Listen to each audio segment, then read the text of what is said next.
Hey there guys, alright, today we are back with another weird history video, this time what life was like in medieval castles. Now, as you guys know, I am an early medieval historian. The kind of castles that were present during the time period that I study were the very, Motte and Bailey, if you know that term, so it'd be like, there's a central keep, kind of typically on top of a hill. I mean, also you kind of want to also build your castles on top of the hill, and then that would have a wall around it.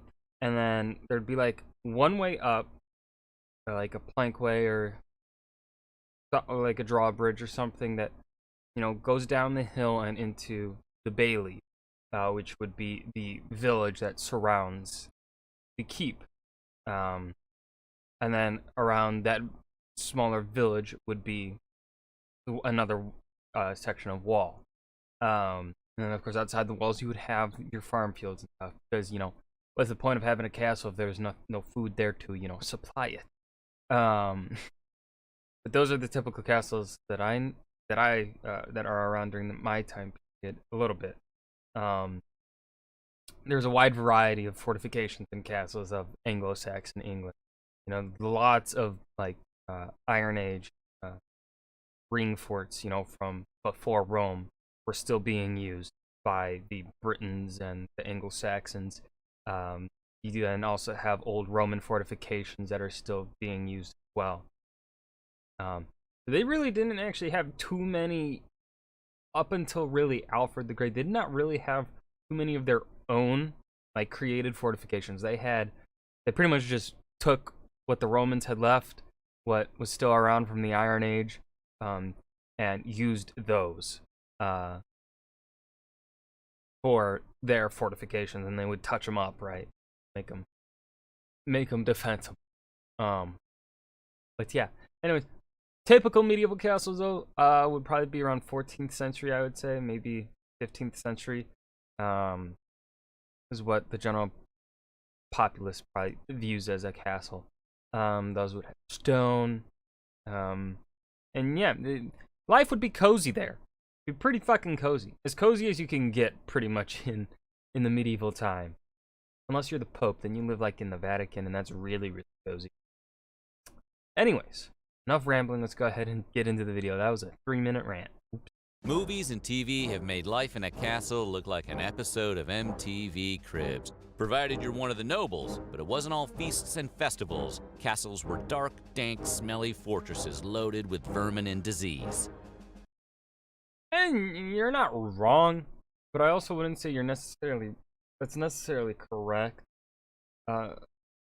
Because I would say that a castle would probably be one of the best places to go during a disease outbreak, because the Lord can shut the castle walls and not allow anyone in. It's much easier to control the people that come in and out of a castle, because that's exactly what castles pretty much were made for defense. So it's very easy to control who gets in and out. So I would say probably less, obviously, compared to the modern day, filled with disease and vermin. That would be high by our modern standards, but for the standards of that time, probably not that high. Today we're exploring what life was really like in a medieval castle. If you were one of the lucky ruling class, you got to indulge in rich wine and the occasional hot bath. For the most part, that trope. There wasn't much comfort or relaxation to be found outside of going to church and torturing an enemy to death. Before we get started, be sure to subscribe to the Weird History channel. Oh, and that's not enough. Leave a comment to us and let us know what topics you would like to hear about. What the fuck is with those kids with bunnies? Smell terrible. For Europeans in medieval times, plumbing was a distant dream, which means there was no such thing as running water and absolutely no way to flush a toilet. Waste just collected in a big cesspool beneath the toilets, essentially making every castle a giant porta-potty. Now picture that porta-potty on the hottest day of the summer. Maybe that's why everyone on Game of Thrones is so angry all the time. And it wasn't just the perpetual stench of feces making castle life stinky. No running water means no baths unless you are super rich. So all this trope. No! No! This has been debunked so many times by so many people! Yes, of course, compared to the standard of today, they did not have access to the water, that we have today in most parts of the world. specifically the Western world. But to say that Europeans of the medieval ages were stinky, did not have proper hygiene is just wrong. Especially to say that only nobles really could bathe. No. Everyone has access to water. That's where people lived. They lived next to rivers. Because that was the easiest mode of transportation before the train. Villages lived next to rivers because then that's also how you get irrigation for your agriculture and food. They had access to water, and if they have access to water, that means they would bathe.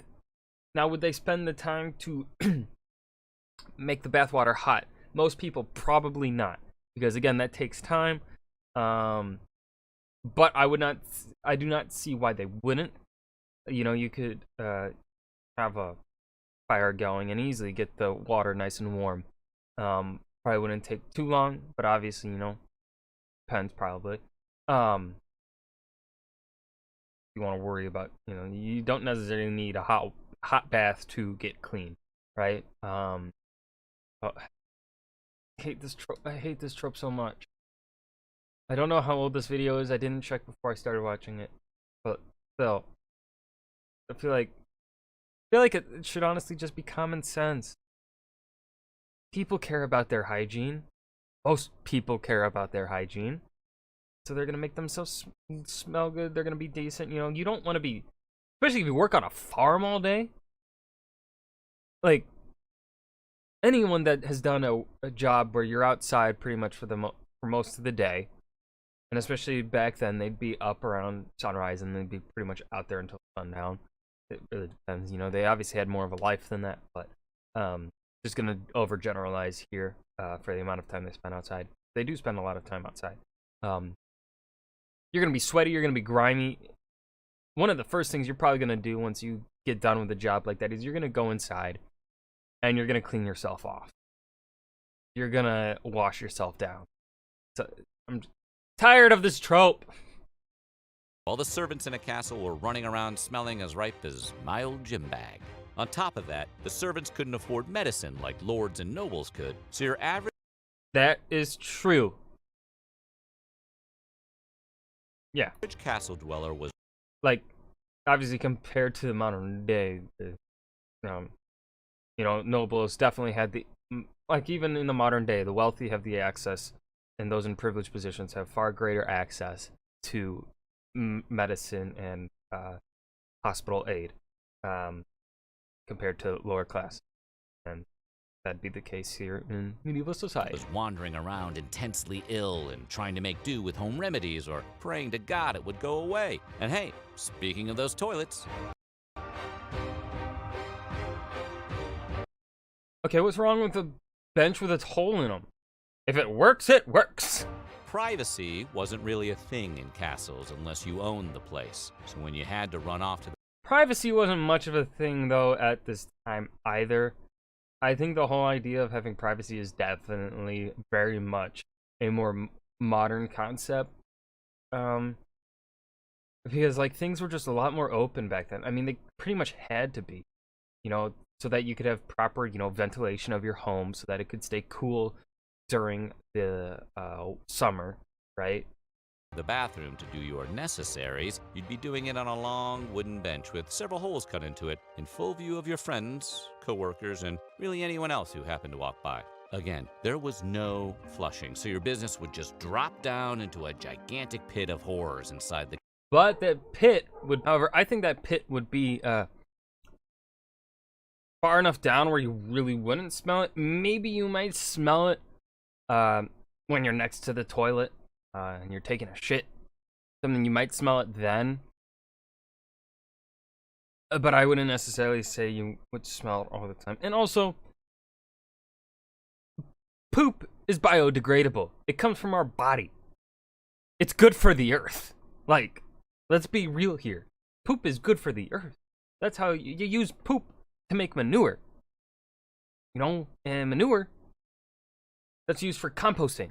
And compost is good to help plants grow, especially fruits and, like, you know, veggies and stuff, you know, stuff you plant in the ground that you can eat. you put poop in your manure and your compost or whatnot, so that you can help your plants grow. It's good for the earth. I don't see what's wrong. The castle, and let's hope you never accidentally dropped your wagon keys in there, because you might as well be throwing it into a septic don't drop volcano. anything down there though. The average castle housed over 100 people. You know how cramped the house gets when one or two relatives come to Castles were huge. It wouldn't be that cramped. visit. Multiply that times 100, and that's what living in a castle was like. I mean, yeah, they weren't. Most average castles, of course, might feel a little cramped, but they were still big. Castles required dozens of servants just to maintain the day-to-day workings, not to mention the getting several flustered. I gotta generations calm of the down. lord and lady's families living there, and all of their personal servants and attendants. It was like living in a tiny, cramped city, all serving the needs of a single family. Yeah, that's true. Unpleasant dungeons. We've all seen enough fantasy films and Disney cartoons to know that castles had dungeons where the lord and lady could throw criminals, political opponents, or really anyone who happened to offend them at any particular moment. What they tend to skip in the Disney films is that these prisoners were routinely tortured in grotesque ways. One popular method is... Yeah, that's an no. It depends, obviously. I'll just say this. It just depends here. It really does depend. Would they have dungeons and cells? Yes. Would they torture them? Probably. I'm going to say on the average, probably not, but it also depends upon the person that's being arrested and placed in the dungeon. But I think on an average, no. Because if word got out that you're torturing people, it may not end up too good for you. Especially if you're torturing political opponents. Then it's especially not going to go too well for you unless you have complete control over the area and you can't be threatened. But even then, you might get assassinated. It involved letting the prisoner be eaten alive from the inside out by hungry rats. Isn't that fun to watch? In addition to being just plain old sadistic, the common belief was that the extreme pain helped cleanse a person of their sins, which brings terrifying new meaning to the phrase, "This is for your own good." And while we're talking about rats, you shared your living space with rats. I mean, yeah. Rats can be tricky to deal with even today, so imagine what it was like living in a gigantic, dark, damp castle with no modern traps or pest control. Rats were everywhere, and there really wasn't much you could do about them. You just sort of accepted rat infestation as a part of normal life. Kind of like the Chevy Malibu of the day. After a while, you'd imagine people would get used to the rats, but many medieval folks were deathly afraid of them. Certainly didn't help that they were a popular instrument of torture, or that around this time they carried a plague that eradicated around half the population of Europe. Everyone was no. At this point, it should come as no surprise that castle-dwelling folk like to stay sauced. Because the best way to get through a day inside an overcrowded, poo-smelling house of rat torture was with a mug of ale firmly in hand. The lords and ladies got to drink pretty much whatever they wanted, including fine wines, beers, and spirits. But the servants they had to take what they could get. It was actually safer to drink alcohol than water, because most water you could find would be so contaminated. I'm gonna see if they actually get this correct. So far they are wrong. The TSA would confiscate it as a weapon. They didn't. Okay. Yes, they drank beer quite often back then. Kids too. But here's the thing, it was exceptionally watered down. Because yes, water was not safe to drink for the most part. And a process of making it safe was, hops or whatever, however you make beer. And that was one way of making water drinkable. However, the alcohol content was not high in it. Very, very little. Now, of course, nobles would drink wine far more often, and that would, of course, have a much higher alcohol content in it. And thus, yes, they would get drunk probably more often. But, aside from that, no. They did not just walk around fucking drunk all the goddamn time. The beer was exceptionally watered down. Because obviously, you don't work too well when you're drunk. Medieval people knew that. They're not stupid. I'm not I really liked the last Weird History video we watched. I am not liking this one. With all that drinking going on, you'd assume that most people in a castle wouldn't drag themselves out of bed until at least noon. And while that may have been true for the lords, the servants had to get up to work as soon as the sun came up. Electricity obviously didn't exist yet, so sunlight was crucially important. Castles. But also, the reason you would wake up at sunrise is because that's how your body was used to, right? You have a body clock. If you go to bed at a certain time, you're gonna wake up after a certain time. And especially back then, because we have lights now at night, you know, makes it no longer dark. Right now, of course, did this mean medieval people went to bed as soon as it got dark? No, they would stay up past dark a little bit. Kind of like you know, they light a candle, whatever. But you know, you rise with the sun. I don't know how much better, really. I had to explain it better than that. Like, it would just be part of their body clock. They'd be so used to it. That's when they would wake up. You know, that's when they get their work started and whatnot. Are dark places, even during the day. So the servants had to capitalize on every second of sunlight just to get their work done. Even if you didn't work in a castle, unless you were wealthy, odds are you worked as a merchant or a craftsman or laborer. So you had to be up at the crack of dawn if you expected to make any money. Okay, so earlier you were saying contrary to popular belief, people like taking baths in medieval times. You just earlier in the video you said that they didn't. You were saying earlier that medieval people were stinky. What? Did I misunderstand what he said earlier? Or did they just do a complete, 180? As much as they do today. It's just that clean water was hard to come by, especially for the lower class. We really can't stress how important plumbing is. The tub itself was a cartoonishly giant wooden bucket that could be carried from room to room in the castle for people to bathe in. Didn't approach the definition of either hygienic or private, but at least you got to scrub off some of that castle funk. Castles were very dark and extremely cool. Castles were essentially giant basements with nothing in the way of insulation. They were designed primarily as fortresses rather than dwellings, so everything was made of cold stone. And what few windows there were didn't let in much sunlight. The lords and ladies would have that fireplaces. Nicer rooms with fireplaces and windows, but the servants' quarters were often located in the lower interior of the castles, frigid, lightless warrens that were breeding grounds for diseases that thrive in the damp cold. At that point, I think I'd rather sleep outside. There was always a feast or festival to... There was always something going on in a castle, whether celebrating some festival or holiday or entertaining a visiting noble family. So consequently, huge, extravagant meals were the norm rather than the exception. If you were one of the cooks, you got to spend all day preparing the feast and then have your own meager meal in the kitchen. Meanwhile, the lords and ladies of the house would entertain their guests at a long wooden meal table with people seated according to their importance. The important people would be seated at the head of the table, while the servants would be tucked all the way in the back, out of sight. Because nothing ruins a meal like having to look at poor people. It's like going to the Waffle House after your wedding, but sadder. What's wrong with Waffle House?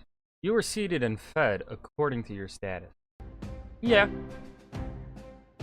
Meals were taken in the great hall of a castle, and as we mentioned, you were seated in the hall according to your status. But your status didn't only affect where you got to sit, it also determined what you got to eat. The lord and lady and their family and guests would be served gourmet dishes with exotic spices and lavish ingredients. If you were a servant, however, you got to watch them eat this food while tucking in some stew or a meat pie at the dim end of the table. But hey, it could be worse. At least you're eating. More than 85% of a town's residents were considered peasants and weren't allowed inside the castle. So even though they were working the land for the lord or lady, it was up to them to feed themselves and their families.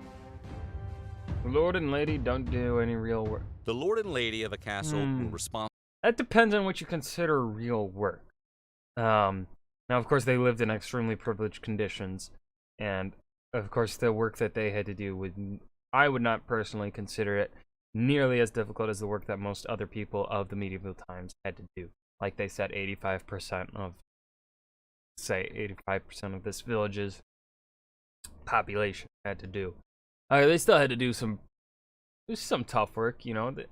They essentially, you know, if they wanted to keep their positions, they needed to maintain the happiness of their local population. Otherwise, then you get a peasant rebellion, and that's no good, because if then you kill the peasants, then there's no one to make your food. then you have that predicament, right? You gotta balance all that as a lord.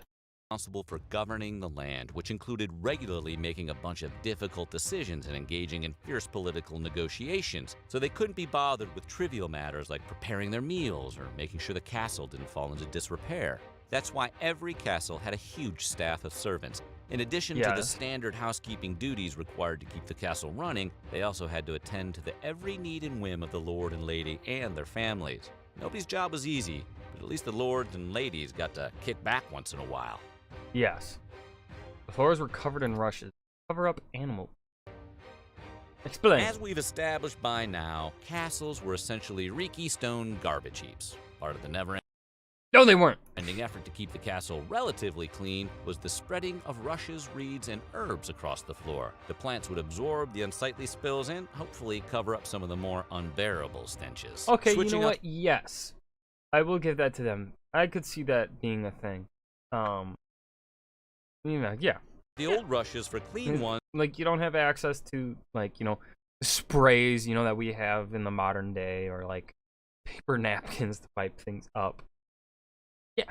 Was not unlike moving a body, as beer, grease, fragments, bones, spittle, excrements of dogs and cats, and everything that is nasty would be revealed. Basically, wherever you went in the castle, you were walking on a layer of barely concealed filth. Sounds like my college dorm room.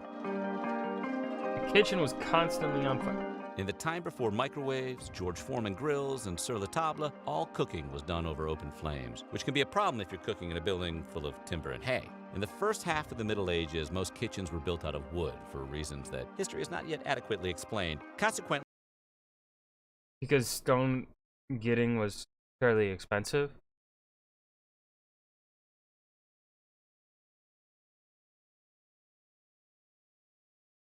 your entire kitchen catching fire. I feel like that's pretty self-explanatory. Especially if say you live in a castle that's not near a quarry or something, then you'd have to pay prices to get that stone that are more expensive. Oh, yeah. But if you're like a lord that rules over an area that has a quarry next to it, then you're gonna have a nice stone castle. Fire over a stray ember from today's lunch service was a constant possibility. Everyone and everything were flame broiled. It wasn't until later that stone became the building material of choice, and hearths were constructed to keep cook fires contained. Oh, OSHA just liked this video.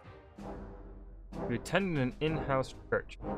Every castle had an on-site chapel, so the lord and lady could attend morning mass. In fact, along with the Great Hall, the chapel was the defining structure of the castle. Yes. Everything else was I'm glad they at least said that. They got that right. Constructed around those two primary rooms. If you lived in a particularly fancy castle, the chapel would be 2 stories, so that the lord and lady and their families could sit in the upper level and literally look down on the servants.